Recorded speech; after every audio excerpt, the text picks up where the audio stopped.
यहाँ कब तक बैठेंगे भैया आप? यहाँ जब तक बैठेंगे जी, जब तक हमारी बेटी को निष्पक्ष न्याय नहीं मिल जाएगा तब तक बैठेंगे। आप बस हमें ये बता दें कि रात में क्या हुआ, जब आपको यहाँ से पुलिस ले गई तब क्या हुआ है? प्रेशर डाला गया इन पे कमरे में बंद करके प्रशासन द्वारा। सारा देश ने इस मामले का बेरा है, सारा देश ने बेरा है।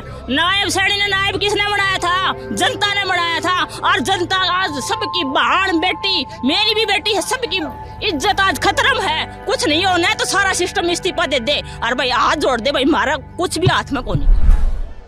ये सब मनीषा को न्याय दिलाने के लिए यहाँ पर इकट्ठा हुए हैं। हम मनीषा के गांव आए हैं। ये हरियाणा का भिवानी का दाड़ी लक्ष्मण गांव है और मनीषा 19 साल की एक लड़की जो नर्स बनना चाहती थी और नर्स बनने के लिए उसने हर मुमकिन कोशिश करी। घर के आर्थिक हालात कमज़ोर थे तो उसने कमाने का ज़रिया ढूंढा और वो प्री स्कूल में पढ़ाने लगी। पढ़ाई के साथ वो नर्सिंग का इंतज़ार कर रही थी कि जब फॉर्म आए तो वो फॉर्म ले ले और अपना दाखिला ले ले। पता चला कि नर्सिंग का फॉर्म आ गया है। वो फॉर्म लेने के लिए स्कूल के बाद जाती है, लेकिन 11 अगस्त के बाद वो वापस नहीं लौटती। घर वालों को एक 6:30 बजे के बीच कॉल आता है, लेकिन पिता रिसीव नहीं कर पाते। उसके बाद कोई बातचीत नहीं हुई। पिता का आरोप है कि पुलिस से मदद मांगी, लेकिन पुलिस ने मदद की नहीं। 13 तारीख को पास के गांव के नहर के पास उसका शव मिलता है, छत विछत। चेहरे पे अगर बात करें तो महज बाल और बालों में जबड़ा फंसा हुआ था, इतना ही उसके शरीर में था। घर वालों का आरोप था कि उसके साथ दरिंदगी की गई है, उसे बुरी तरह से मारा गया है।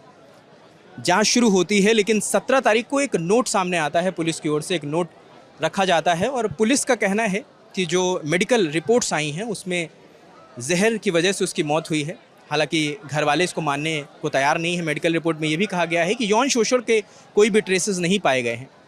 कल रात देर रात एक मीटिंग भी हुई है जिसमें कमेटी के लोग थे, प्रशासन के लोग थे, परिवार के लोग थे। और फिर सुबह एक खबर बाहर आती है कि परिवार ने मान लिया है कि बेटी की मौत जहर खाने से हुई। हम इन्हीं चीज़ों को तलाशते हुए उनके गांव पहुंचे। हमने जानना चाहा कि जो मीडिया में फ्लैश हो रही हैं उसमें और ज़मीनी हालातों में सच्चाई क्या है। तो यहाँ के हालात आपके सामने हैं कि हज़ारों में लोग यहाँ पर इकट्ठा हुए हैं और लगातार ये भीड़ बढ़ती जा रही। तो आइए लोगों से बात करते हैं, मनीषा के परिवार से मिलते हैं और जानते हैं कि आखिर हकीकत क्या है।